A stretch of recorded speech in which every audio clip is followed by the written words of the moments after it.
Fun times. Go roll and choke each other and do a podcast. Yeah. Yeah, that was this is new. This may be the stinkiest podcast that we've ever done. No, I'm just kidding. We didn't get too many rounds in. No, we did not, which was probably good for me. The summer's been really busy, so I haven't been to jiu-jitsu nearly enough. Yeah. But I really appreciate you coming up, and we've been talking about this for a while. I'm excited to be here. I know, it's been like a year. Let's do a podcast. Yeah. So I'm sure we're just going to talk about a lot of different things. But I guess first we should just say how we met each other. Yeah. Do you remember? Yeah, it was jiu-jitsu. It was down at the kids' jiu-jitsu, huh? Yeah. Yeah, you brought your kids down. I remember chatting with you. I don't think you had started at that time, but I remember trying to talk you into training. Yeah. Yeah. And I'd like to think I had a little something to do with that. Oh, you definitely did. No, you were very welcoming, and that was very, very appreciated. There were a couple times that I drove down, and I sat in the parking lot, and I didn't go in, which was good for me because we own the CrossFit gym here, and I hear of people, and they come and they sit in the parking lot, and they leave, and I never understood it. I was like, one, CrossFit's not crazy. You know, it might be on TV, but in real life, we just do what we can, and we scale the workouts like we need, and everybody's so inviting. And then I signed up for jiu-jitsu. I go down there, sit in the parking lot, leave, go down again, sit in the parking lot, leave. I'm like, oh, I get it now. I'm just going to go in, and then everybody is super nice. Yeah, and I think that's why when you get a promotion, especially when you get more advanced, like halfway through your blue belt, purple belt, it gets more emotional for you because you know everything that you had to overcome. Jiu-jitsu is not easy, right? It's when you have a 300-pound guy laying on your chest, or even like a 150-pound guy like James, but he feels like a 300-pound guy. It's and sometimes when people are new, they get a little claustrophobic. Your body doesn't know how to move, and you go back and you're like, do I really want to do this? You know, but then it becomes like I think men especially develop like a stubbornness when it comes to quitting. Like, I'm not giving up on this, right? Even though it's just absolutely miserable for you. And so I would say one thing that jiu-jitsu did for me is it taught me how to be miserable, right? In a good way. Because my kids now, my son will be like, do I have to go train? Or, Dad, I don't want to train today. I was like, I understand that, buddy. I totally understand that. I'm not like, you need to go train, you know? Yeah. I'm like, because he's on his journey too, and he has to learn what I learned with much smaller emotions. And so I tell him I understand. I said almost every single time I got in the car and I got closer and closer, I just was like, turn around, go back. Go get some rest. You had a hard day. And I would even try to throw like Metallica in or something to really get me going, right? Get you pumped up. And it wasn't until I would say at least halfway through my blue belt journey that I started to enjoy jiu-jitsu. And then definitely when I got my purple belt, I started to enjoy it. Yeah. But that's what's so gratifying about it is lifting weights can be fun for a lot of people, right? But for some people, it's not, right? Maybe they've got a big mountain to climb when it comes to being overweight, a lot of mental demons that they have to get out of the way, so they come sit in the parking lot. And I'll be honest with you, there's time when I do that, I don't go to anything big. I go to Planet Fitness for the old people. Heck yeah. Right? And but sometimes I'll sit in the parking lot. There have been a couple times where I was feeling extremely fatigued, going through some business challenges, was just wiped out from stress, and I'd sit there for 10, 15 minutes and turn around and go, I'm not doing this today. You know, and I would go back home. But I skipped training. I was like, okay, well, I'll get my exercise and training. But I totally understand those issues that people go through, and I don't know if that's anything that will ever go away. I think we all are going to face that throughout the rest of our life. We just have to learn how to push through it. Yeah, I agree. I don't know. I think you're right that we will maybe never completely overcome it, but there is something about doing difficult things and then learning, oh, okay, I can do that. And like you said, jiu-jitsu has helped learn to be miserable. It is hard, and people will sit on you, and people will choke you, and people will, try to armbar you and all of that. But it's so analogous, to life. Yep. We go throughout our day, and some days are great. Wow, I don't know what's on. Sorry. Me too, over just going to clear a throat. Yeah, I know Jamie and Joe Rogan have the cough button. We don't have that. But Some days training is awesome, and it's like, man, I was able to submit everybody, and other weeks, months. I mean, my whole summer, because we were busy in the summer and I don't go as much.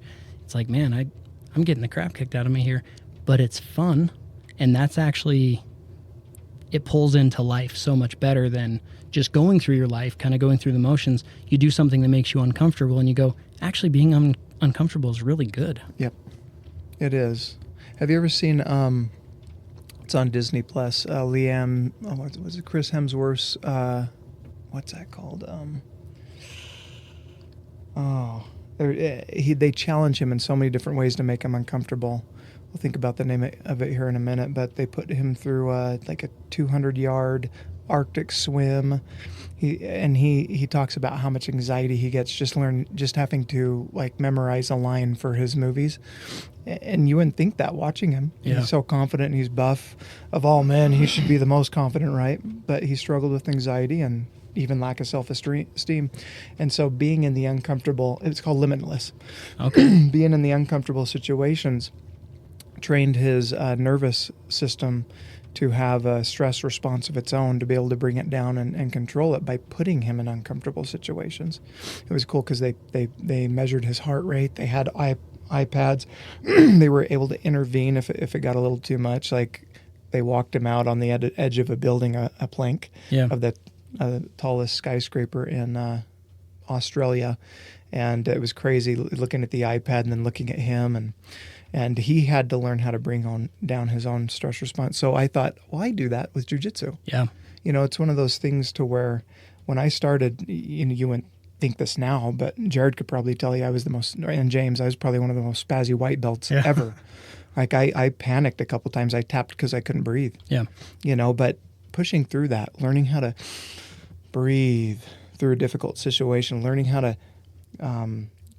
concentrate your thoughts and gather your thoughts into focusing on your technique and not even worrying about the storm that's going on around you. This guy that's trying to submit you, he's working on what he's supposed to be working on at his level. Sometimes not. Sometimes he's a white belt just trying to smash you. But you cannot allow the storm to distract you from what you're supposed to be working on and being taught. Yeah. And I'll tell you what, I have a lot of love and a lot of respect for Jared because, and he may never know this, because as guys, we don't sit there and tell you, I love you, man. This is what you did for me all the time.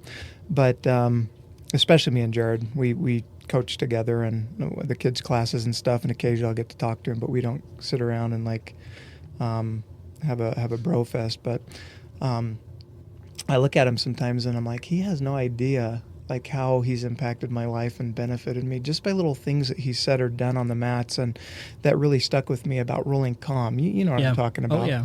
And learning how to flow roll and stuff like that. And I remember thinking, well, if he's at his level, he knows what he's talking about, I better take it to heart, even though I have no idea. I need to start trying to be on the bottom more. Yeah. And he handicapped me. This is actually one of the best things that happened to me. And then James extended it for another 6 months, but he handicapped me for 6 months to where I couldn't submit. I could only submit off my back. Yeah. And I think that's a brilliant thing because every guy, because of our egos, I think, we want the submission when we first start. Yeah. We're trying to cross choke people like this and, and that's really not what jiu-jitsu is about. Yeah. It's about learning how to be calm, learning how to control your body. It's not even really about learning how to control the opponent's body, if you think about it. It's really learning how to control your body and control yourself, and in the process, you can control the other person. Yeah, I agree. Something else that's been in my head as you're talking is the patience. So when I was white belt, and by the way, I'm not crazy advanced in jiu-jitsu. Like we both rolled together today, You feel a lot better than you did last year. Yeah, absolutely. And what's interesting is even throughout the whole summer, honestly, like rarely going, you go back and I could fall back on some principles that I could not have just learned organically, like through life. So, one thing is I sweat a lot. So going back today, I was like, I don't want to sweat a lot. I know it's probably I just don't want to sweat on anybody. Yeah, right. So from the very beginning, I was like, I'm going to take today as a patience day. Like I'm going to go through the motions. I'm going to do it. Well, the first part of sparring was during, instruction, but James said, let's spar. It was with a white belt, and I wanted to play more defense. Be like, hey, let me try not to get submitted. And in doing that, the openings happen. So, he's like trying to cross choke me and he can't, and my chin's in the way. And so he switches to something else. And in switching to something else, a very easy opportunity came for me to submit. And I'm like, that's just patience. Mm-hmm. Like, you're in an uncomfortable, tough situation where someone's trying to choke you out. And you go, I'm good. Mm-hmm. I'm good. I'm good. And you might get choked out. Yep. Right. Yeah. But your mission is being patient and learning how to defend better and look for those opportunities. And now I'm at a point in my jiu-jitsu journey to where the submissions are good enough, and now it's like learning better submissions, right? But not getting tapped and being able to slip out of submissions to me is a lot more gratifying than getting a submission. Yeah. And when especially if you're doing it against an advanced person, right? It's like, wow, my defenses are getting really good. So it goes both ways, right? There's that offense and there's that defense. If you happen to sweep someone and the submission pops up, take it. But for the most part, I like to lay there and let people attack me and slip out of it. Yeah. And then occasionally, if it's a lower belt person, kind of give them something. Not too easy, but just give them something. Yeah. About a month ago, I was like, hey, James, I haven't been in a while. I need to come back. I will, I promise. And he's like, hey, come to the beginner class on Saturday. So all white belts and me, blue belt. And it was awesome because I was able to like not roll hard because I didn't need to. I got submitted a couple times, which was good, because that's great. Like you're rolling with lower belts and you learn, hey, someone that may not be, quote, as good as me can still submit me. But then, too, it was really nice to actually submit a whole bunch of people and be like, yeah, I'm relatively good. Yeah. It's just good. It's really good. So you showed me a gun before we started, which we are large. We love the Second Amendment. We love our God-given rights. Yes, we do. How has Jiu-Jitsu changed your idea of the Second Amendment and firearms? Well, I've always liked to think that I was a tough guy, right? And that I could defend my family. But I would say it started with jiu-jitsu. I got my kids in, and I remember it's funny because when I first got my kids in, James was lower ranked than I am right now. He was a 3-stripe purple belt. I think he'd only been home from his mission for about a year at that point. And I wanted to get involved because I loved watching mixed martial arts. I loved UFC, as you know. And everybody that watches UFC knows that jiu-jitsu is the most important part of the fighting game. If a guy doesn't know jiu-jitsu, he better get a lucky kick or a lucky punch in and knock the person out that does know jiu-jitsu. And everyone learned that when Hoist came in. So I would watch my kids, and then I'd watch them compete, and I was like, man, I can't be a patriarch of my family and be telling my kids that they need to do this and me not be able to defend them. Imagine my son being 12, 13 years old and he has to defend his dad. Yeah. Right? Yeah. And so it kind of evolved from that. But then about 2 years ago, this is where having a firearm came in. I've always shot firearms. I've just never been an owner, right? I love shooting them. I just never owned a gun. I don't know if I can say why. Maybe it's because fear of safety. I don't know. But my wife and I homeschool. We started homeschooling. The first year we took the kids down to some lava trails down there by Blackfoot. There's like a rest stop down there and kind of out in the middle of nowhere. And there was only one car there when we pulled up. And I remember thinking, that's interesting. I was like, what if more people pull up? Like, there's no police around. There's not really a population around here. It was a little concerning. And then my youngest at the time, Milo, fell asleep in the back. He was a baby at the time, and my wife was the teacher. So she said, I'm going to take the kids up the trail. You just stay in the car with them. And this van pulls up 2 spots away from us.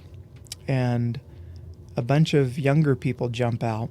And then an older guy, I'd say probably 38, 40, maybe in his early 40s, pops out, and he's got a hoodie on, baggy pants, which is weird for someone that old. Anyways, he's walking around, lights up a cigarette. He's got his hood on, and it wasn't cold outside. And he's looking up exactly where my wife and kids were on the trail, and I looked back in the car and I was like, why is he looking at my family? Right? And then a bunch of other people come piling out the car. And the first thing I'm thinking about is child traffickers, man. They got a van. There's a bunch of them, right?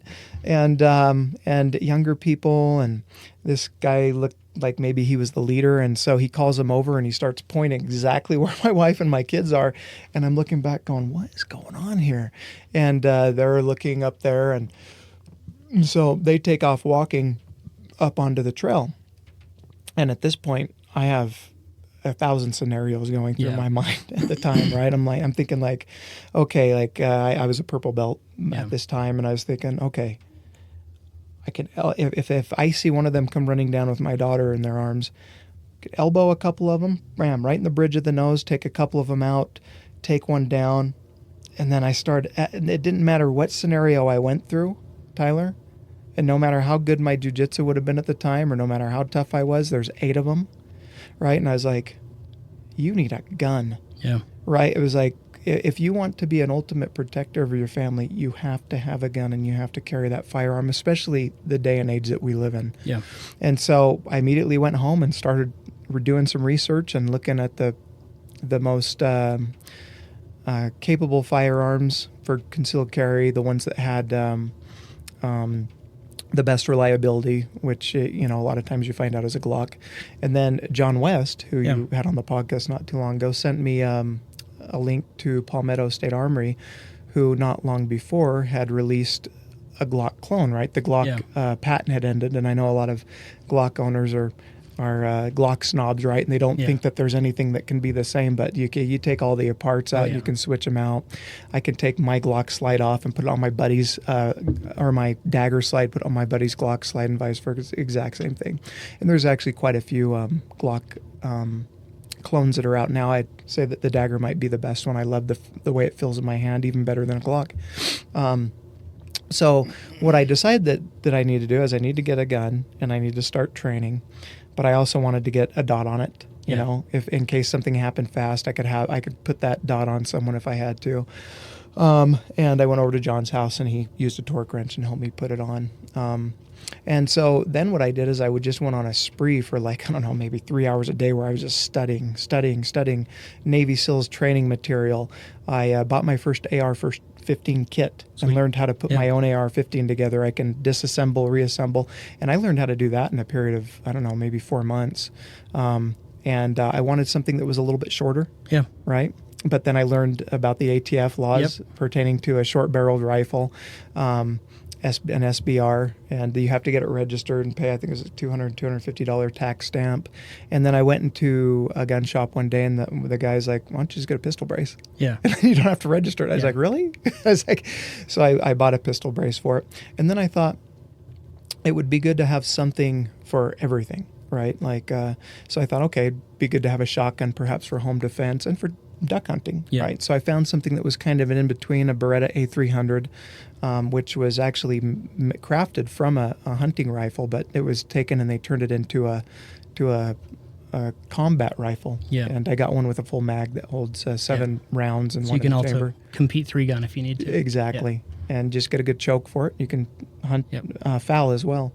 And then I thought, okay, now I have a couple pistols. I got my son his first .22 for Christmas, right? Cool. And I was like, he needs to know how to use a gun, right? And there could be a time that regular citizens are called up to defend this country and defend the Constitution, right? From both enemies, foreign and domestic, right? And that's kind of I guess you can say that is not an oath that you make just if you join the military. If it comes down to it, it's an oath that we all have as members of the society of the United States of America. And that day could come. And I have reason to believe that it will come. Yeah.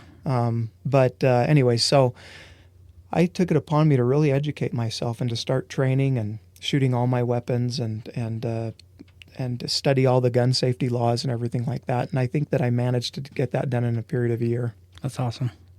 So you conceal carry now. Mm-hmm. It's just an accessory to your person, essentially. It is. And I know that I will tell you that there's a lot of people out there that you have to have one in the chamber all the time. I've done a lot of practicing to where as soon as I pull my weapon, I can have that bullet chambered really quick, just by racking the slide really quick. I like to keep it unchambered just for extra safety and peace of mind for my wife and the kids. If the kids aren't able to pull back the slide on it, right? I'm not too concerned about it. But I also decided it's important to carry at church now too. Yeah. Right. I think that Latter Day Saints are being targeted. I think Christians in general are being targeted. We see that. Yeah. I don't think that there's any question or argument about that. But I think that the days are coming to where members of the Church of Jesus Christ of Latter Day Saints are going to be targeted for whatever reason there is. But I think that those days are coming. And there is going to be a debate coming. It's already starting. You've seen it online. We've been partaking of it a little bit. To where, but is it okay to carry at church? Or, in my opinion, I don't see anything wrong with having armed men outside the church. I'm right there with you. Right, and what it would do is, without that, what does it do for members of a congregation when they go into church and they feel like sitting ducks? It gives them anxiety. They can't really focus on what's going on in the sermon. They can't focus their thoughts on absorbing the instruction or feeling the Holy Ghost. If they've got anxiety, if these things are happening over and over again, and they will increase, as Elder Neil A. Maxwell said, the late apostle, that these things will increase in their intensity and in their frequency. So we know it's not going to get any better, right? Yeah. So, but imagine if people went to church and, maybe you had a couple guys standing out there with AR-15s, but imagine the peace of mind that they have. Yeah. Knowing that they've got good brothers out there that have their best interests at heart and are willing to take a bullet for them just so they can worship in peace. Yeah. That's the time that we live in. Yeah. Yeah, the whole thing is, we've talked about it. I've said it for years. It will happen. It will happen eventually. Yeah. Sunday it happened. And it just, to me, it just kind of, it did a lot to me. It was a bad and good day, because I've kind of sat on the sidelines for quite a while. I kind of think that I'm smart and I can predict things, not like in a prophetic way at all. You're right. Just looking at society and going, look, we are targeted. We're verbally targeted already. It's been a verbal target since the very beginning. And, then there was the Illinois kill order that wasn't even released until 1976. Right. So we've been a target. Well, then things happen. Now we're just a verbal target. Are LDS people even Christians? That is targeted. You could say hate speech, other than I hate the word hate speech, but Mormons aren't Christians. LDS people aren't Christians. Right. Well, that's verbal targeting. And then that verbal targeting is going to escalate into violence. Mm-hmm. And it is interesting to see this debate, because there are people that I'm seeing, and they're members, and they're like, oh, the church says don't carry, so therefore I'm not going to carry. I'm just going to sit back, and if I die in church, then that's okay. It's a good place to die. That's okay. That's also, maybe I'm old enough and I've gone through enough that I go, that's great for them to have their opinion. I can't do that. There's something in me that the fire's been there forever. I will not sit back and let somebody hurt somebody else. So that's really Jiu-Jitsu. That's kind of why I wanted to get into it. Not because I wanted to be able to do Jiu-Jitsu in sacrament meeting. It's I want to be able to neutralize a threat wherever I'm at. And I need to know how to do that. So it's got to be hand-to-hand, and it's got to be a firearm, and it's got to be the awareness in the beginning of who's in this room. Yep. I've talked a lot lately just with a lot of different people, and that poor girl on the bus, or the poor Ukrainian girl, and she's sitting there with her phone, and she's hunched over like this, and there's nothing wrong with that. I don't want to say she did nothing wrong, except for she was completely unaware of her surroundings. Number two, there's a societal problem, because nobody did anything. So no one's coming to save her. The only person that could have made that situation different, there's two. There's the judge that let him go. Yeah. On 14 violent felonies, and he's sitting behind a girl on a bus, and he's obviously racist. He walked away and he said, I got that white girl. Yeah. Okay, so there is racism that comes from all sides. There's white against black, white against brown, brown against white, black against... Just racism in general exists. So he's number one. That judge never should have let that guy go. Number two, and armchair quarterbacking, right? But this poor girl could have done something, and that is just be aware. She could have sat at the back of the bus. Yeah. And I'm not, this is absolutely no blame on her at all. Right. I hope that doesn't come across like that at all, that this is her fault in any way. It is absolutely not her fault. But she could have had some sort of training, I think is what you're saying. Yeah. Or awareness. Yeah. And it's just, I don't know, it's sad. So then that happened. And then a couple days later, there's Charlie Kirk. And I'm like, okay, there's obviously an attack here. These attacks keep happening. But something that we're not even aware of is just the attack on Christianity in general. Yeah. In Nigeria, 17,000 people since 2009, 17,000 Christians have been killed in Nigeria. Yep. Nobody's talking about this. Even Israel, which I know is a very hot topic, how many Christian churches were bombed in Palestine? People, we don't think of it. We're like, well, there's Christians in Palestine? Yes, absolutely, there's Christians in Palestine. And many of them have been killed, and many of their churches have been destroyed. And it's in the name of, well, Hamas has something in there. Right. Well, maybe they do or they don't. I don't know. There's a targeted attack on Christianity, and it's scary. You know what I think is, I'm no psychologist or anything, but I studied a man by the name of Dr. Craig Childress for a while, and he talked about terrorism. He talked about parental alienation, narcissistic personality disorder, where there's something in a splitting pathology where everything is all good or it's all bad. It's all evil, or you know what I mean? There's nothing in the middle. It's all black or it's all white. And I think our society in general has a pathology, and he likened the terrorism pathology to the narcissistic personality pathology, where fundamentally it lacks empathy, right? So a parent in divorce with kids who might have narcissistic personality or borderline personality, they can't process feelings of sadness and grief like a normal person can and eventually move on. They soothe their feelings and make themselves feel better with revenge. And the children become their weapons of the revenge. Why? Because they don't have empathy. They don't have empathy for the damage that not only they're doing to the targeted parent, but what they're doing to their children in the process. Same thing with terrorists. They don't have empathy for life. They don't have empathy for people. So there's like this general pathology. And I would like to think that it's not just a personality disorder like narcissistic personality. I would imagine that Lucifer has a lot to do with that, you know, and perhaps possession and influencing people and people becoming oppressed over time so much with decisions that they've made to where they kind of become past feeling and numb when it comes to empathy. Really is a fundamental human emotion. It's the emotion that if you and I are watching news and someone lost their child because of a murder, our heart breaks for that person. Yeah. Whereas there's people that can't feel that, let alone want to cause pain and suffering in people. But I wanted to say something about people that think that you just go to church and you don't need to carry or protect your family. If you die at church, it's a good place to die, right?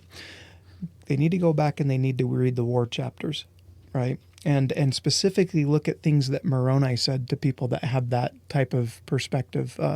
If you recall that he wrote a letter to Pahorn, who was the governor at the time, and he said, do you think that God will preserve you if you sit upon your, or do you think that you can sit upon your thrones in a state of thoughtless stupor while your enemies are spreading the work of death around you, and that God will deliver you?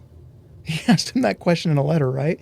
And then in another point, he said, and they were commanded to defend their families even unto bloodshed, right? And that they just should defend their rights and their liberty and their religion and their worship of their God, you know, and it's a commandment to do those things. Yeah. And now someone might say, well, but there's a difference between protecting your family and doing that in times of war. My friends, we're at war. Yeah. Whether it's a physical war that you see or a spiritual, we are at war. And it's a father's responsibility primarily to be the protector of his family. It's not my bishop's responsibility. It's not his counselor's responsibility or my elders' quorum president's responsibility. Yeah. That is my responsibility. It's not even the responsibility of police officers and military. First and foremost, that is my responsibility as a parent. Yeah. And it says that in the proclamation to the family, that fathers are primarily responsible for the safety and protection of their children and providing for their emotional and spirit or their physical needs. Yeah. I mean, we have a sheriff in our ward, And he's awesome. He's a great sheriff. He's really good at what he does. And I had posted something on Facebook, and someone in our ward said, well, it's a good thing we've got the sheriff in the ward because I feel protected. And I'm like, now wait a second. I like him. He's awesome at what he does. And this is zero against him. I train more than he does. So just because someone is a police officer, they are a sheriff, they are SWAT, whatever, it actually doesn't mean that that's a protection. Yeah. And they're probably better than the average. They are better than the average individual who never trains. But in that situation, I actually want 5 guys in my ward, and I want to know who they are because we've worked together, we've trained together, we've been through scenarios, and that to me is one of the best things we can do. Armed security, I'm all for it. Same at armed security at schools. But what if you had 10 teachers that train together and they conceal carry and they have a plan? If there's an active shooter, this is what we do. Apparently, and I could get the facts wrong, and we don't have Jamie to fact check us. It may have been a fish and game officer that was the first responder to that church. So what I heard on a couple different occasions, accounts from members that were watching it happen, was that a member of the bishopric, the second counselor, Jared heard the same thing, was an off-duty police officer, and he was the first one to confront him, and he got hit with his rifle, probably at 5.56 round right in the stomach, and I guess he's still in the hospital over that. And then there was another brother that had a gun, right? Because they said the police were on the scene in 32 seconds. I know. If they actually were, then that touts huge conspiracy theory to me. So yeah, they were just sitting right outside the church, But I hope that they make sure that they report on that when all the facts have come out. Now imagine if, like you said, I've been saying the exact same thing. I don't want 2 guys. I want 5 guys at least to be having weapons. Imagine if it wasn't just 2 guys that confronted him with guns, even if they were just handguns. Imagine if it was 5 guys that confronted him. And had he not been confronted, imagine the damage that he would have been able to do with an AR-15. Oh, yeah. And who knows how many magazines he had with him. And IEDs placed around the entire... And IEDs, right? And he was taken out. Yeah. So I hope that they report on that. What I hope to see too, Tyler, is that and I'm not talking about militarizing things. What I hope to see is people afraid to attack an LDS church. Absolutely. That's what I want to see. I want to see Zion fierce as an army, with banners roaring, right? Because those are kind of some of the promises that the Lord tells us in the latter days. And until he comes out in all of his glory and protects Zion, and we don't have to have guns, there's a time that we do need them. Yeah. So we may not be labeled as a gun-free zone, but it is a gun-free zone. And if you look at nearly every mass shooting that's happened since gun-free zones were a thing, that's where they happen. Yep. There are shootings at police stations, but they end very quickly. Technically that's a gun-free zone unless you're a police officer, and people have attacked police stations, but it ends very, very quickly. Yep. It should be the same everywhere. And that's the thing. You don't hear of mass shootings at bars in Idaho. No. Why? Because I guarantee half the people in that bar, I can't guarantee it, but a quarter of the people in that bar, they're carrying. Yeah. You don't hear about it in grocery stores. You don't hear about it in restaurants. It just doesn't really happen. Where does it happen in Idaho? In schools, gun-free zone. Yep, exactly. It's a big problem. I really like how you study the details of things. I study in the weeds. So it's not wrong. It's just I like to see the really big picture. So lately I have been just diving deep into the Book of Enoch, which is an apocryphal text that is not canonized in our church. Right. Other than Joseph Smith did prophesy that it would come out and it would be very important. Well, just let me clarify. I like that stuff too. Yeah. I just like to try to pull so much substance together to where you can back it up to where it makes it hard for people to say you're a conspiracy theorist, Yes. Which is good, because I'm good just being the conspiracy theorist, and then 5 years from now being like, I told you. But something, and this is maybe going way off from what we were talking about, but in the Book of Enoch it talks about the Watchers and the Nephilim. Yeah. In the Bible it actually talks about the Nephilim as well and the Watchers, and it says that there were giants in the world at this time. So even the Bible says there were giants. Mm-hmm. Well, in the Book of Enoch it talks about some they call them fallen angels, and we don't need to get into it on this. I'll tell you later. But Okay. who they possibly were. But there was one round of them, and they taught humanity some really bad things. And so some of the speculation, definitely not doctrine, just speculation, is they taught bad enough things that God was like, oh, who's the only good family on the earth? Noah, build an ark. We've got to destroy this. But my children have agency, so I let them do it. But there's also consequences. Well, there's another round of watchers that happen. And then there's the third round of watchers right before the second coming, which is really interesting because even the Pentagon, Congress, they're all like, hey, there's a lot of trans medium crafts that are coming.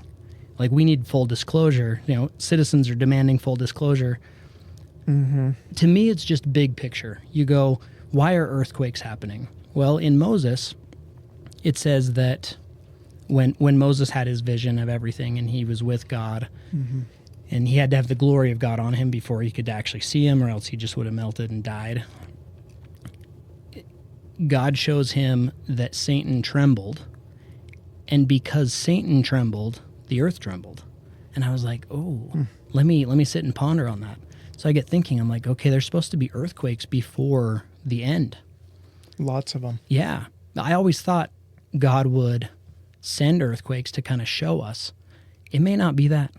It may be that things get so good. Now there's going to be a lot of evil. And I think that evil is getting worse and good is getting better.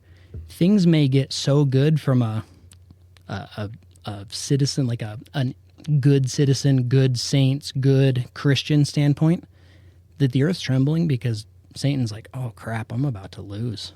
Man, I hope so. I hope that's the reason why, right? Yeah. I hope that the earth does that good. Read Visions of Glory. Start reading that. There's another book, too, that... so here's something that's interesting, right? Do you remember about 3 months ago when all the intelligence came out about Iran being pretty close to acquiring a nuclear weapon, right? They were at I think it was 76% enrichment or uranium or close to that. And then once they hit 67, they said they could get it in a couple weeks. But my mind went back to a book I saw on my uncle's shelf probably 15 years ago called There Is No Death by a lady named Sarah Manette. And I was curious about that. And I said, there's no death. I said, is that like an NDE book, right? Near-death experience book? He says, yes, it's really good. It talks about future events. You should check it out. Well, it's not all about that. I had read a few of these types of books in the past, and I just thought they were really fascinating because we don't get a glimpse on the other side of the veil. We get to feel the spirit. We get to experience things that increase our faith that there is a life after death. And but none of us, other than these folks, get to experience that unless they die and leave their body, right? So she had this experience back in 1979, died by suicide. And I didn't read the whole book. I just pulled it off my uncle's shelf and I skimmed through some of the chapter headings. I know what's in it now because around that time I went ahead and ordered it because there was some around the Iran situation and us bombing their nuclear facilities. There's a chapter in there that popped out at me that said, Israel is attacked, a world war begins. Yeah. And it was in the chapter, I saw future events that will soon come upon the world. And at that time, this is the reason why that chapter was intriguing to me. And I didn't read the whole chapter, I just read that one little bit, is because we had just taken out Gaddafi, just like we did Saddam. Mm-hmm. And all it did is created a vacuum, and all sorts of insurgency groups came in, and a lot of them are Iran proxy groups, like Hezbollah, came in and they all took up territory in Libya because now there's not a tyrant. They came up and they took up territory. Well, in her book, she says that I saw Israel was attacked with a missile that was fired from the borders of Libya. She said it was a mushroom cloud, and I knew it was a nuclear strike. And she says... and that Iran was responsible for the attack. Now, again, she had this experience in 1979. I don't know how many people back then even thought that Iran was trying to get nuclear weapons or was a concern. She said, I saw that Iran was responsible. However, the missile had been fired from inside the borders of Libya, right? And then she goes on to explain, then I soon saw nuclear weapons and missiles being flown across the world and a world war had begun, type thing. So I picked that book up, and I had already read Visions of Glory about 7 years before. And as she goes on, she's describing exact events, calamities, earthquakes that hit and cause specific damage in specific locations, exactly how he's describing in Visions of Glory. He goes by the name of Spencer. He wanted to remain anonymous. John Pontius published the book for him. John Pontius ended up dying 3 weeks after the book was published. I found out who the guy's real name is, but people are going to have to contact me if they want to find out, because I don't want to go around and say, because he did wish to remain anonymous. But he died multiple times, and the last time he died, he was shown himself going through the calamities, the tribulations, and then all the way up until the second coming, the journey to Zion and gathering people and building the New Jerusalem. It's absolutely glorious. People being translated along the way. So I think about that a lot now when I ponder on President Nelson's quote where he said, "In the coming days, we will see the greatest manifestation of the Savior's power that this world has ever seen." Now, I quoted that about a month after he shared that in conference in a sacrament talk that I gave, and it didn't hit me like it does now. Now I'm going over it and I'm pondering on it. I was like, really, if members of the church and non-members of the church can read those words by President Nelson and just let that sink in. Moses parted the Red Sea. Jesus raised the dead, caused the lame to walk, restored blind to the sight. And you're telling me that we're going to experience greater miracles than these? That we're going to see the greatest manifestations of his power that this world has ever seen? And there's been some pretty dang good miracles if you look, if you read the scriptures, but we're going to experience that? It didn't really dawn on me what those would be until I read Visions of Glory. Yeah. But here's something here's some fundamental things. There's another book too where he also was shown things, but some fundamental things that they saw was the Wasatch Front went, and that the fault line right there struck pretty hard, and there was a massive earthquake that hit Salt Lake, tons of flooding in the street that came from reservoirs in the mountains, dams broke. Same thing happened with Provo, and in all these books, they coincide. They saw the West Coast quakes hit, where tsunamis were happening, islands were broken off all the way down to the tip of South America. And in Sarah Monette's book, There Is No Death, she said that she saw a massive wall of water wipe out most of California up to the San Andreas Fault. And later she moved to Salt Lake, ended up joining the church. So she had all this before she was a member of the church. She had all this before. Interesting. But she moved because she saw, she's like, I got to get out of L.A. But she also said that she saw, right after the tsunamis in the West Coast, she said, I also saw a wall of water sweep through Salt Lake City and flood the city. She said, I thought, well, how could the oceans reach there? And then she said the water was coming from underneath the ground.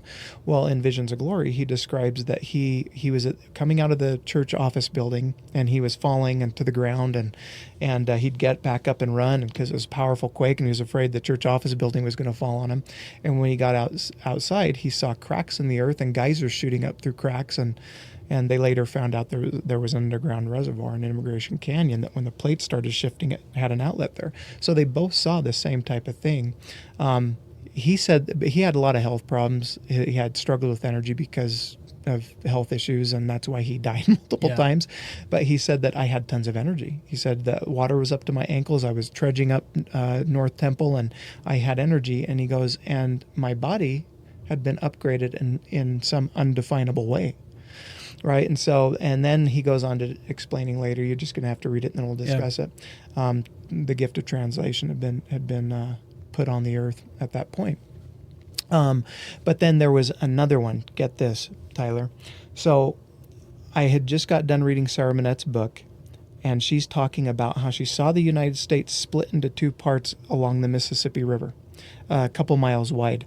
And she said, I saw waters from the Gulf of Mexico, Gulf of America now, flowed in there, and the Great Lakes disappeared, and there were cities that were greatly impacted along that new canyon that was formed. I thought, wow, that's a powerful earthquake that would do that, right? And then I thought, I wonder if he mentioned that in Visions of Glory, because it had been 7 years, and I hadn't read it in 7 years. The only thing I remembered was the flood in Salt Lake, and the temple was still standing after that massive earthquake. Yeah. Right. Now, I will say as a side note before I go into that, my wife and I got done reading that. I was pretty surprised when I was reading the book. I was like, there's no way the temple couldn't have crumbled. It's made of solid granite. It's not earthquake proof, right? Yeah. If the earthquake was as powerful as he saw, with caps of mountains falling down, crushing houses on the foothills, how could the temple have been standing? A week later, when we get done reading that, we're listening to General Conference, and Elder Stevenson announces renovations to the Salt Lake Temple. He says that we'll now allow this magnificent structure to withstand a 7.5 magnitude earthquake. And I looked at my wife, and I was like, okay, that makes a lot of sense now. Yeah. Right? That's really cool. You look at the technology they're doing with that. So then I go back to Visions of Glory, and I'm skimming through the destruction chapters, the calamities, and sure enough, he talks about the country splitting in half along the Mississippi. He was shown an island that rose up in the middle of the Gulf that pushed waters in and created a tsunami. Sarah Manette doesn't describe it that way, but they both describe the Great Lakes disappeared, cities were impacted. There's another book that says the same thing. And so right after this earthquake hit about 5 weeks ago in Russia, I think it was about 5 weeks ago, 6 weeks ago, the 8.8 magnitude, geophysicists release a report where they're talking about all the activity that's starting to heat up around the Pacific Ring of Fire, right, which is all the way from the tip of South America all the way up around Russia and down, and that's probably the thing that caused the quakes when Christ appeared to the Nephites. Before then, volcanoes, hurricanes, all sorts of destructions happened at that time. But they're talking about this fault now that is the greatest concern in the United States. And they said if this fault were to go off today, as it has in the past, it would absolutely be devastating to the United States. And it's called the New Madrid Fault. Have you heard of it? Mm-mm. It lies right underneath the Mississippi River. Interesting. It's a deep, deep trench that goes down. And so then they pull up this computer graphic, and they rewind the solar system, and they're showing you the times that it has gone off in the past, like in the 1700s, 1800s. It was when the planets were aligned on both sides of the sun, or somewhat aligned on both sides of the sun. And it was the gravitational pull from all the planets being lined up, the stronger gravitational pull, that caused the seismic shifting to happen, right? As you know, the core of the Earth is like a gyro. With the gravitational pull, it causes it to heat up, spin, creates more magma, pushes it to the surface. And so I'm sitting there going, oh my gosh. They said that the planets are going to be 100% aligned in 6 months. That was from the time they released that, so around 5 months from now. Those planets are going to be completely aligned. Now, this could happen in a year, it could happen in 2 years, could happen in 3 years. In Visions of Glory, he said the Salt Lake quake that affected Idaho as well happened in the fall, and there was a newly ordained prophet. And here in 5 months from now, they're and they said the New Madrid Fault, by the way, based on the timeline, it gets shorter and shorter each time that earthquake hits that fault line. It gets shorter and shorter, and they said we're about 3 years overdue for it right now, right? So I thought, well, that doesn't mean that the earthquake's going to hit here in 5 months. It could mean that the gravitational pull on the Earth could set things in motion, right? So I'm kind of hoping that that's the case, because I don't have a complete year supply of food storage yet. But there's one thing that I can say that I do know, that I have enough witnesses out of the mouth of 2 or 3 witnesses that's causing me to say it's really, really time for me to get prepared, because it's not just the earthquakes we have to worry about. Imagine what happens when society completely breaks down and there's calamities. There's going to be marauding gangs and murders, which all 3 of these books that I've read describe people killing for the sake of killing. Yeah. And then at that moment, the Lord's going to gather out his people to Zion, to places of refuge. Yeah. And Sarah Manette, in her book, before she was even a member of the church, long before she was a member of the church, she said, amidst all the destruction, she said, my mind was pulled to these cities of light and safety, she called them. She said, my mind was drawn to them. And she said there was a little bit sprinkled on the East Coast. By the way, I learned that everything on the east side of that fault is called the Eastern Seaboard, right? And scientists have been expecting that to break off for a while now. But she said there was a lot on the west side of the country, and she said there were cities of light and safety. And she said the people were prepared as if they knew that this was coming. And this is the reason why I'm pointing that out. She said, I saw that The cities were cities of light because the people in those cities were filled with light. But here's the important thing. People were prepared as if they knew it was coming, right? Now let's go to 3rd Nephi chapter 8. I spent about 4 months just going over 3rd Nephi chapter 6 through 8, just going through 6 through 8. And I was like, we very well may be in 3rd Nephi chapter 8, right? Before the events start happening, before Christ came down and appeared to them, which was 26 AD. Around that time was chapter 8. And then Christ appeared to the Nephites 7-8 years after that, right? If we're looking at the Book of Mormon being a parallel timeline. But in chapter 8, it says, and they did begin to look forward with great earnestness to the signs which had been given, right? So there's nothing wrong with that. We're not being sign seekers. Yeah. We're just doing our best to connect the dots, to put 2 and 2 together, to get an idea for how we need to be prepared. Fundamentally, we need to be prepared spiritually. Yeah. We need to learn how to exercise greater faith in the Savior, learn how to trust that everything's going to be okay. And so, coming back full circle to what we were talking about this attack on the LDS ward that happened, and the sad thing that happened there. You remember when Charlie Kirk was assassinated? How many people actually tuned in? Yeah, right? I mean, it was I tuned in. magnificent. Well, tuned into just the aftermath? Well, I should say tuned into Charlie Kirk in general, but he went from 1.7 million followers in a few days on his Instagram to over 13 million now, which is just absolutely amazing, right? But a lot of people tuned in to his memorial service, and you were able to see heads of state like the Secretary of War, the Secretary of State, bearing testimony of Jesus Christ and his redeeming powers. We've never seen that before, I don't think, in this country, at least not in my day and age. And people are going to church for the first time because of that. Well, the whole world now is paying attention to what happened to this Latter Day Saint ward in this community. And so that's why I post on my Facebook, hey, the standard of truth has been erected. No one hollowed hand can stop the word from progressing. And I said, conference is coming this weekend. Join us. We just lost a prophet. And let's see what the response is going to be. Yeah. And hopefully a lot of people will start to tune into that. And maybe a lot of good will come of it. I have faith that a lot of good will come of it. And that the Lord is able to take very painful situations, traumatic situations, and he's able to use them for the good of the world, for the good of the Latter-day Saints, and the good of those people that he's looking to bring into the fold. Yeah. No, I agree. And on maybe like a shallower standpoint, all of what we've talked about today just means to be prepared. Yeah. Be prepared for anything. Like, we need to be prepared if we're sitting on a bus, or if we're in the congregation, or if earthquakes and calamities happen, we need to have food storage. We need to have ammo storage. And it's not so that we can go out and promote all this violence. No, it's actually the opposite. It's to just stop. Because we love peace. Yeah. Yeah. Because we don't like war, but we love peace. And I think Pete Hegseth said something about that when he was speaking to military commanders today. It's not because we like war, it's because we love peace more. Yeah. So there's nothing more. Well, when someone is vulnerable, I will say this, in Sarah Monette's book, The Cities of Light and Safety, she said that I saw that the marauding gangs and murderers avoided those places. They went to the more vulnerable populations.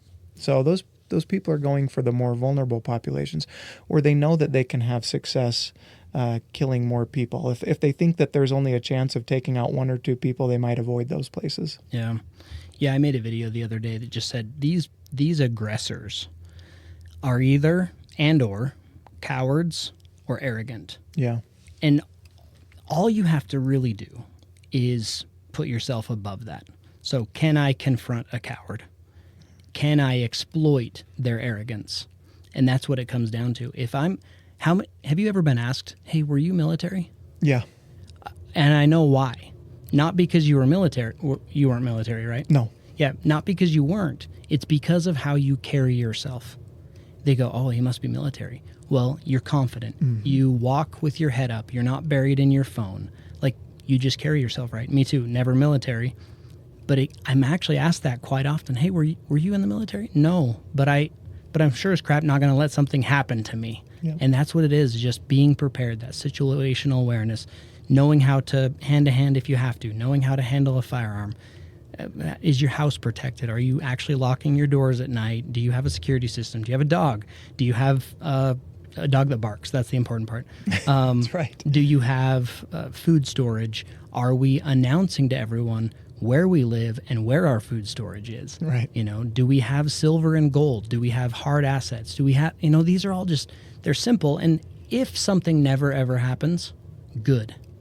But if it does, we just have to be prepared. Mm-hmm. Yeah, I have a buddy that is bothered by the fact that he just got his first AR-15 this year. Yeah. And he's bothered that his family is telling him, I don't understand why you need that. Like, if as long as you're living your life righteously. And I said, a lot of people just don't get it yet, right? Because we've lived in apathetic times, the time that hard times create strong men create good times create weak men create hard times, right? I said, I think that a lot of us have just gotten comfortable with the fact that we have a military that will protect us in our borders. We have police officers that will protect us. And I said, but can you imagine in Moroni's day telling him, I just don't understand why I need the shield or the sword. Like, what's the deal? Can't God protect me? Yep. Yeah. Do you think you can sit upon your thrones in a state of thoughtless stupor while your enemies are spreading the work of death around you and that God will deliver you? Yeah. Yeah. And at the same time, like, we still love everyone who thinks differently. It's all good, and my whole thing is I don't care what people believe or what they do as long as their belief or what they do doesn't affect me. And that's like where I draw the line. Right. And that's why freedom of religion in this country is so great. You worship how you want to worship, but as soon as that changes my life, then it becomes a problem. This whole thing with Sharia law, should the United States make Sharia law mandatory or not make it mandatory, make it so that they can never have it. Yeah. I'm just like that. I just have to basically bring it back to that. Does what you do affect me? If it does, then it's a problem because what I do shouldn't affect anybody else either. Right. And my guns, they've never hurt anybody. They've never walked out of the safe and have hurt anyone. And I don't know. Yeah. And again, it's just about being prepared, having the confidence that you don't have to have anxiety, you don't have to be a victim, and Jiu-Jitsu helps you with that. I think you were telling me one time that you have more of an awareness and you have the confidence that you can get someone down to the ground if you had to. And I go back to Jared, and if anybody's listening to this and they don't know who we're referring to when it comes to Jared Emfield, he's the owner of and our black belt professor at Soma Jiu-Jitsu, one of the most wonderful men. I call him when I talk to him to other people when I tell him about him. I said, yeah, he's one of the most Christ-like men and yet one of the most dangerous men that I know. But you'd never know it. Right? Yeah. Well, and maybe being the most Christ-like is because he's dangerous and he can control it. Yep, exactly.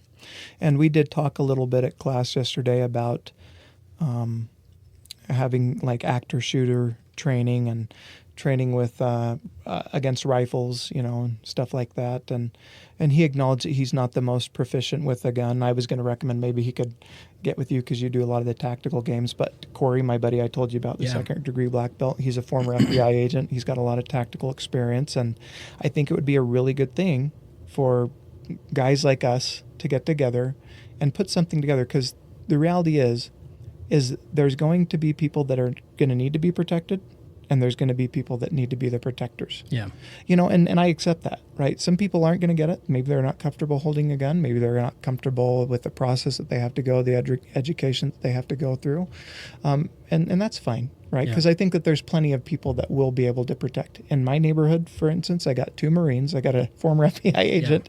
Yeah. We've all got tactical gear, and we're ready to go. It would take like 10 text messages for me to send out. We'd have 100 guys in our neighborhood probably ready to defend the community. Yeah. Yeah. If Idaho National Guard's like, hey, we need men, there are a lot of people ready. Yep. And I would encourage people, and they are, because we live in a bubble. Yes. We live in Idaho Falls, Rexburg, East Idaho. There are a lot of people here with a lot of guns, and they know what they're doing. But there are a lot of people that do not. Yeah. Even especially in Rexburg, lots of people have moved here from other places. I just encourage everybody, if you're not familiar with a gun, so maybe they scare you in a way, find a competent person and go shoot. There's nothing wrong with it. You may find that you absolutely hate firearms and you never want anything to do with them. But in my experience, it is the absolute opposite. I was scared of guns. Now I'm not, because I know and understand. I know a Brazilian who's going to school here. He's a great guy. One of the best people in the world. Wait, does he do jiu-jitsu? He does. Okay, good. Yeah. Because he's a Brazilian. He's got Yes, exactly. He does. He's like, hey, will you take me shooting? I'm like, yes. Yeah, that's the best thing someone could ever ask me. So you could visibly see the fear that he had of looking at a firearm, because they're illegal down there. The people who have them down there are the people you don't want to have firearms. So he's like, man, America, do people really have guns? Yeah, most of us do. It took him a little bit, and I took even longer with him than I normally do to show safety procedures. And, this gun you have to think of it that it is always loaded, and here's how you touch it. Here's how you look at it. Here's how you handle it. Now we're going to take our first shot.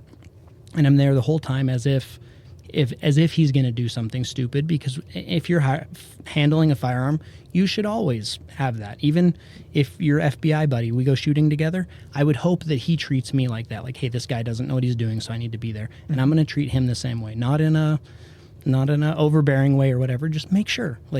Guns are dangerous. Well, that's why when I pulled mine out, I showed you there was nothing in the chamber. Just a verification thing. And I love it. And that's how we should always do it. So with him, I took a little bit more time, but then he starts shooting, and he's like, this is so different. This is way different than I ever thought that a gun was. This actually makes sense to me. Right. I think everyone, and so he's like looking into it. He's like, can I own a firearm if I'm going to school and I'm here on a school visa? I'm like, yep, do whatever's legal. You're good, but the ATF is not someone you mess with. So, well, and my wife is a good example too, because she struggles a little bit with anxiety, and she gets stressed out with things. So jiu-jitsu, you can imagine, when she first started, was challenging for her. But Jared was telling me, so there's a new gal that started training with us down there the other day, and Carell was standing there in her gi and her purple belt. And Jared was telling me that the girl that had just come in, it was her first day, and she told Jared, she goes, wow, she really she looks like she knows what she's doing, right? Yeah. And so I decided, let's get her a gun. Yeah. Right? Take her shooting, and she is a sharp shooter. Yeah. Dude, she's pinging that still target, and I'm like, what is going on here? I can't even touch a thing. And I learned that my trigger pull is giving me issues, but because she was so patient. Anyway, so she's getting a lot more comfortable, and the more you do that, the less the anxiety and the fear goes away. Yeah, I totally agree. And females, they are just better shooters than guys. Naturally, you teach the safety procedures, and then you start shooting, and you're like, why don't I shoot that good? And I don't know. I actually don't know what it is. Maybe it's, males tend to use their finger very hard. We want to jump on the gas right away. And trigger pull, and ladies are more patient. But I would encourage anyone who's scared, which actually goes back to the very first thing that we talked about, get uncomfortable. Yeah. If that makes you uncomfortable, then that means we should probably lean into it. Right. Even, and this is a little off, but growing up in this area, it's very sheltered. Most of my friends growing up were Latter Day Saints. Mm-hmm. It's so good to go to another place and find non-LDS people and be like, wow, there's a lot of really good people out there in the world. Just go get uncomfortable, whether that's jiu-jitsu, CrossFit, rock climbing, shooting, a restaurant, social situations, whatever it is. Just get uncomfortable, and life will be so much better. Yep. Learn how to be uncomfortable, even miserable at times, huh? Yeah. And you may be miserable in a way that you never anticipated, but that's exactly where you should be. Well, let me share with you something. I think when you and I were going to podcast, I don't know, was it a year and a half ago? I was doing well with my Amazon business, right? And then I ran into some real difficulties that I don't know anybody else has been through that has an Amazon e-commerce business. And honestly, I've been going through abuse from Chinese suppliers, reported for patent infringement, copyright infringement, even though my pictures have been made by my own cameras, and my kids are my models, right? But yet some Chinese guys but what they're trying to do is they're trying to shut down the competition, right? They focus on a high volume approach to sales, and so they got a lot of inventory to move that they send into all the Amazon fulfillment centers across the sea, and so they can't handle you being their competition.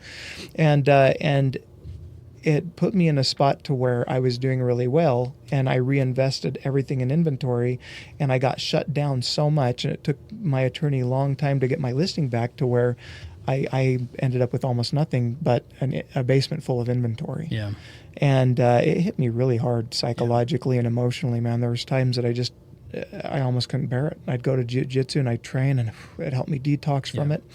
And then I pull up to the gym when this happened, the last time it happened on May 7th. I was like, man, I'm going to be in bad shape. This has happened a lot. I can't keep going through this. And I pull up and I'm sitting there, again, one of the times where I'm sitting there like for 10 minutes, and the scripture lightly pops into my mind. I believe that this was a revelation where Nephi tells his brothers, they're mocking him about building a ship, I think is what it was. And he says, do you not remember that the Lord hath said that he is able to do all things according to his will for the children of men, if it so be that they exercise faith in him? Therefore, brethren, let us be faithful unto him. And I stopped and I was like, wow. It's like, is my faith that weak? I was like, yeah, it is. My faith is crap. And so I thought, okay. If that's what the Lord's telling me, I need to exercise better faith, that's it. I don't have control over what's going on. I've done everything in my power. I'm going to trust that the Lord knows what's going on and he knows what's best. And I'm kind of still in it. Yeah. But I've seen miracles. I won't tell you what those miracles were, but it was like, here you go. Yeah. Here you go. And I'm like, and they were just enough for me to say, okay, I'm going to keep trusting more. Yeah. And I've had prayers to where I've really felt it. I've felt the Lord is going to do this for me. He's going to provide. He's going to come through. I don't know exactly how it's going to happen, but I know he will. And I have to believe that he will, during those times. And so we are going into times in the history of this earth and in the last dispensation of the fullness of time where we are going to see not only the greatest manifestations of the Savior's power, but we're probably going to see the greatest manifestations of Lucifer's power too. Yeah, for sure. Right? And we're going to be tried and tested and afflicted in ways that we've never had before. And we're going to have to learn how to put our 100% trust in the Savior and trust that he is at the helm and that his church and his kingdom will prevail and that everything will turn out well. I mean, just imagine a scenario where there's absolute calamity, society's breaking down, we don't have water, we don't have food on our shelves, we don't have electricity. What's going to happen? Right? The saints are going to be the most organized organization in the world, and we're going to be serving people and taking people in from all over the place. And there's going to be beautiful moments, but there's going to be absolutely heartbreaking and trying moments too. And so I don't want to go into that with weak faith. I'm like, just let's start getting a head start on all of that, and then I think that we can be prepared for it a little bit more. But of course, all the temporal things are a necessity, but most importantly, our spiritual preparedment and our faith is going to be most required. Yeah. Well, that kind of wraps it all up in a very, everything you just said, 100%. So I really appreciate your time today, and it got you up here to train. Thanks for having me. It was good to roll with you a little bit and learn from you. Yeah, so the podcast is called 2 Lessons Learned, but I think we learned a lot, so I really appreciate that. Then just one person that you think we should have on the podcast? I think you should have my buddy Corey Hubbard. I think he'd be very happy. And you two are very similar.